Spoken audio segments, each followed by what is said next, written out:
Okay, so we're going to work on the three-dimensional die here. So I've already done a couple of things with my paper die file.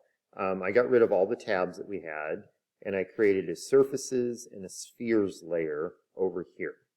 So there's a couple things we need to do, and for the first part, the order is not super important, but I'm going to go ahead and start by typing plane for the plane command. There we go. First corner, and I need to make sure this is on my surfaces layer. Sorry. First corner here, next corner right there. You can see we get that plus in the middle and the line changes. So that means we have a surface. And I'm going to do the same for each of these.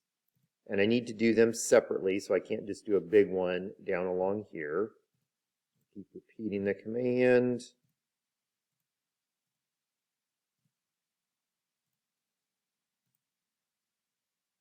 Okay, so now I have, if I turn that off, all of these are surfaces. Next thing that I need to do is add my spheres in here. Okay, I'm going to make my spheres layer active. I can turn this off if I want.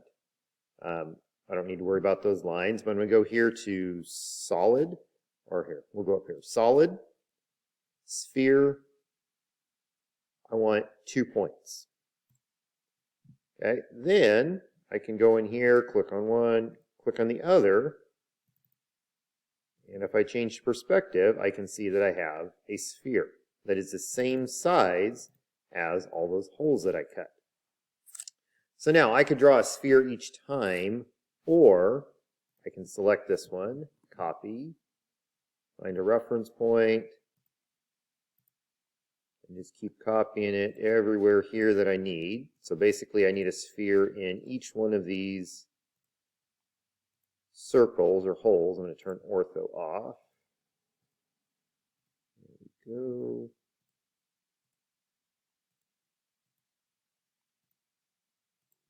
And hit enter to end that. I can turn my surfaces layer back on. I can turn my red layer off. So if I look here in perspective, I have all these surfaces and I have these spheres. So now I'm going to switch so that I'm working in 4 viewports. This is going to make it a little bit easier for me. And I need to fold this back into shape. So I'm going to start here. You can see right here where this piece is. So I'm going to use rotate command. Start here and I'm going to turn ortho back on now. Click on that edge and I'm going to stand it up.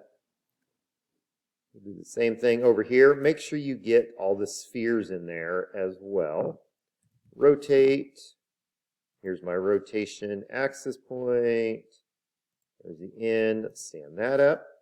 And we can see what's going on over here in the perspective view. Now I'm going to switch to right viewport. Highlight those. Oops, rotate. There, click there, bring that up. Same thing on this side. And then I need to close the top of the box right there. So rotate, center rotation, first reference point, second reference point. Okay, and now we can see I have a cube with all these little spheres on there. So I'm going to temporarily turn off the spheres layer. I'm going to highlight all those, and I'm going to join them. You notice right here it says 6 surfaces or polysurfaces joined into one closed polysurface, which is in essence a solid, creating meshes. So now this is all one piece. Okay? So I can turn my spheres back on, and the command to take all these out, I'm going to highlight the cube first off, and it's going to be Boolean difference. You can see that pop up there in blue.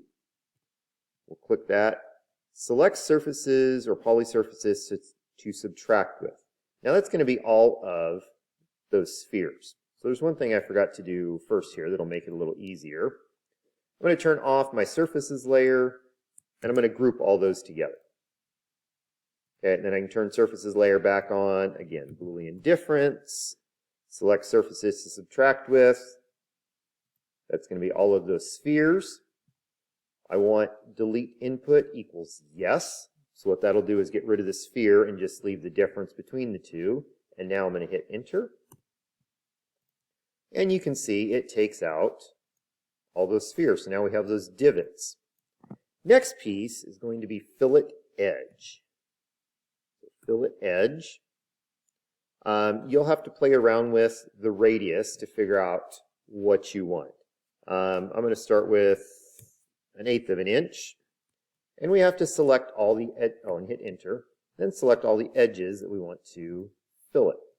And you're going to want to do all of your edges at the same time. Don't do the top and then decide to come back and do the bottom, because things are going to turn out a little different than what you might expect.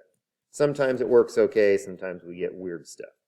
So I have all those edges. I'm going to hit enter. You see it puts little curves there to show us how that's going to fillet. And hit enter. And there we go. Now we have a die with these little divots taken out, and we have our edges filleted. If we don't like that, if we want them more rounded, if we want them less rounded, we can Control Z. We can do that again, and we can change the radius of the fillet. Our next step would be to save this, and then also export this as an STL, and then we would take it to the 3D printer.